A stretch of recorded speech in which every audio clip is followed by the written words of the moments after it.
I found that nothing in life is worthwhile unless you take risks. Nothing. Nelson Mandela said, "There is no passion to be found playing small and settling for a life that's less than the one you're capable of living." Now, I'm sure in your experiences in school and applying to college and picking your major and deciding what you want to do with life, I'm sure people have told you to make sure you have something to fall back on. Make sure you got something to fall back on, honey.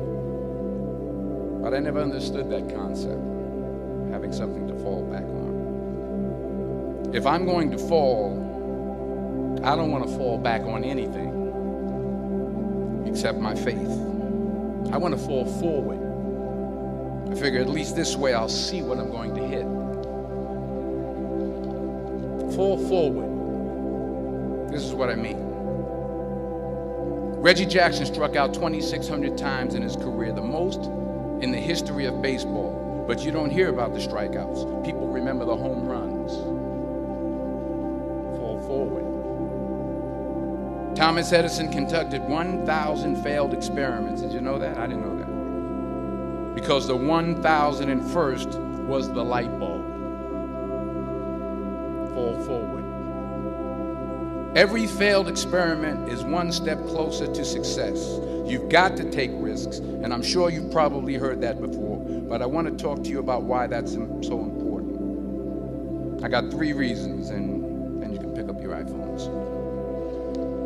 First, you will fail at some point in your life. Accept it. You will lose. You will embarrass yourself. You will suck at something. There's no doubt about it. And I know that's probably not a traditional message for a graduation ceremony, but hey, I'm telling you, embrace it, because it's inevitable. And I should know. In the acting business, you fail all the time. Early on in my career, I auditioned for a part in a Broadway musical. Perfect role for me, I thought, except for the fact that I can't sing. So I'm in the wings, I'm about to go on stage, but the guy in front of me, he's singing like Pavarotti, and I'm just shrinking, I'm getting smaller and smaller. So they say, "Oh, thank you very much, and you'll be hearing from us." So I come out with my little sheet music, and it was Just My Imagination by the Temptations. That's what I came up with. So I hand it to the accompanist, and she looks at it and looks at me and looks out at the director and was like, "All right." So I start, I'm going to sing. I'm like, "It's just my imagination once again, and they're coming away with me." And they're not saying anything, so I'm thinking I'm getting better. So I just start getting into it. Running. They say, "Oh, yeah, thank you very much, Mr. Washington, thank you." So I assumed I didn't get the job. But the next part of the audition, he called me back. The next part of the audition is the acting part of the audition. So I'm like, "Hey, okay, maybe I can't sing, but I know I can act." So they pair me with this guy, and again, I didn't know about musical theater. And musical theater is big, so they can reach everyone all the way in the back of the stadium. And I'm more from a realistic, naturalistic kind of acting where you actually talk to the person next to you. So I don't know what my line was. My line was, "Well, hand me the cup." And his line was, "Well, I will hand you the cup, my dear. The cup will be there to be handed to you." I said, "Oh, okay." "Well, should I give you the cup back?" "Oh, yes, you should give it back to me, because that is my cup, and it should be given back to me." I didn't get the job. But here's the thing. I didn't quit. I didn't fall back. I walked out of there to prepare for the next audition, and the next audition, and the next audition. I prayed. And I prayed. But I continued to fail, and fail, and fail. But it didn't matter because you know what? There's an old saying, you hang around the barbershop long enough, sooner or later you're going to get a haircut. So you will catch a break, and I did catch a break. Last year, I did a play called Fences on Broadway. Someone talked about it.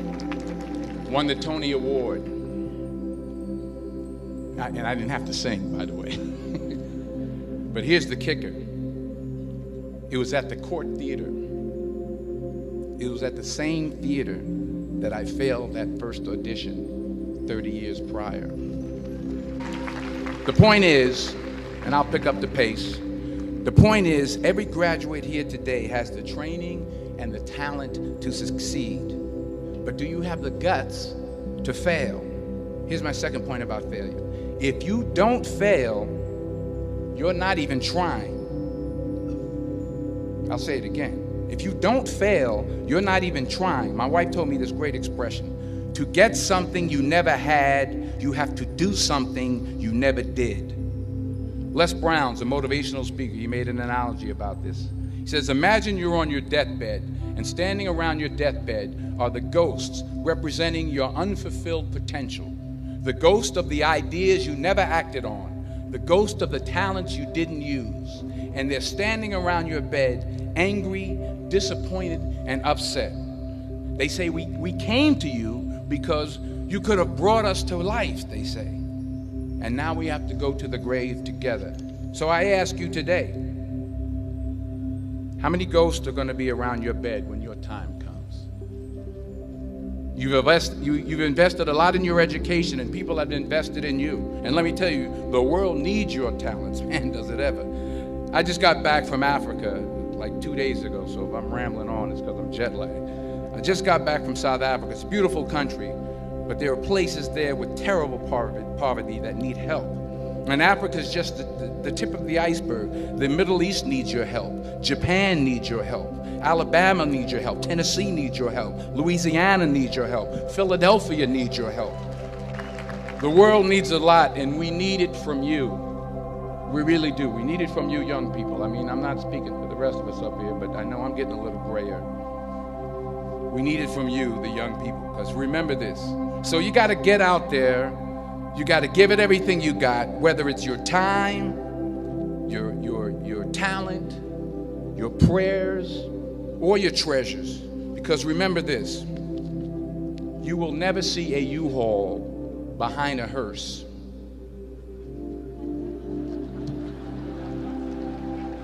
I'll say it again.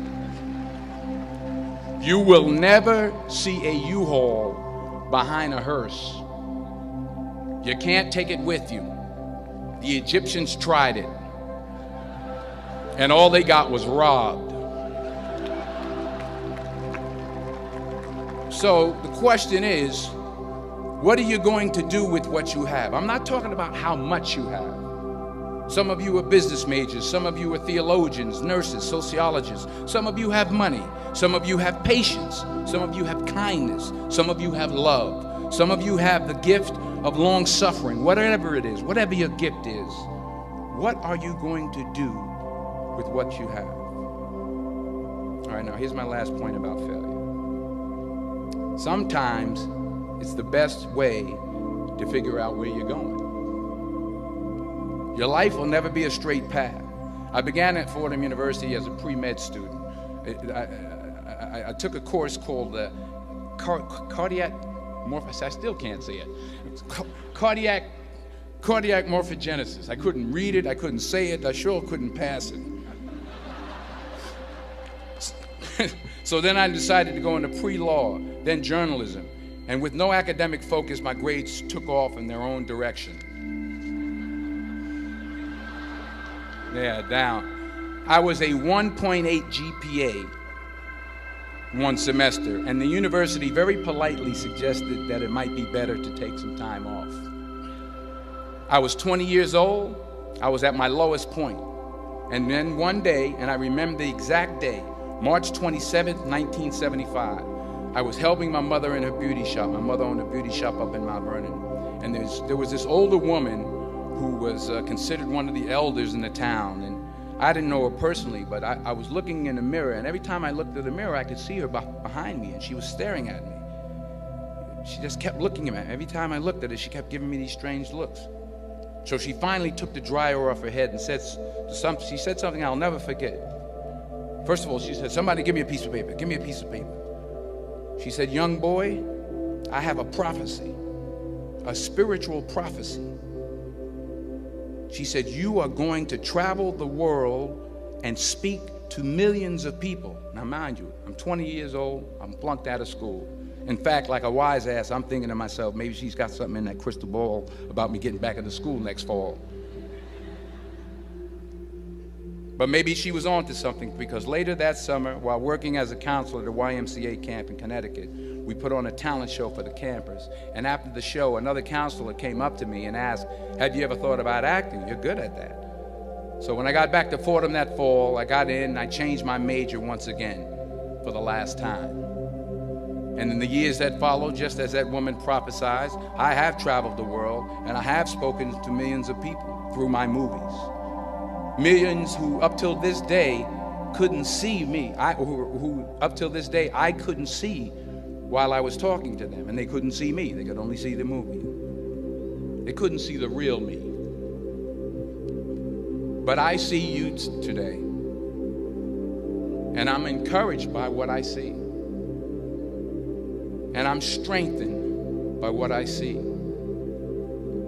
and I love what I see. Let me conclude with this one final point, and actually the president kind of brought it up. It has to do with the movie Philadelphia. She stole my material. Many years ago, I did this movie called Philadelphia. We filmed some of the scenes right here on campus. Philadelphia came out in 1993. Most of you were probably still in diapers. Some of the professors too. But that cracked me up. But it was a good movie. Rent it on Netflix. It's a good movie. Rent it. I get 23 cents every time you rent it. Please, rent it. True. Parents up there, rent it. Netflix, please. Tell your friends too. It's about a man played by Tom Hanks who's fired from his law firm because he has AIDS. He wants to sue the firm, but no one's willing to represent him until a homophobic ambulance chaser lawyer, played by yours truly, takes on the case. In a way, if you watch the movie, you'll see everything I'm talking about today. You'll see what I mean about taking risk or being willing to fail. Because taking risk is not just about going for a job. It's also about knowing what you know and what you don't know. It's about being open to people and to ideas. In the course of the film, the character I play begins to take small steps, small risks. He very, very, very slowly begins to overcome his fears. And I feel ultimately his heart becomes flooded with love. And I can't think of a better message as we send you off today. To not only take risks, but to be open to life, to accept new views, and to be open to new opinions. To be willing to speak at a commencement at one of the best universities in the country, even though you're scared stiff. While it may be frightening, it will also be rewarding. Because the chances you take, the people you meet, the people you love, the faith that you have, that's what's going to define you. So members of the class of 2011, this is your mission. When you leave the friendly confines of Philly, never be discouraged, never hold back, give everything you got. And when you fall throughout life, and maybe even tonight after a few many glasses of champagne, remember this: fall forward.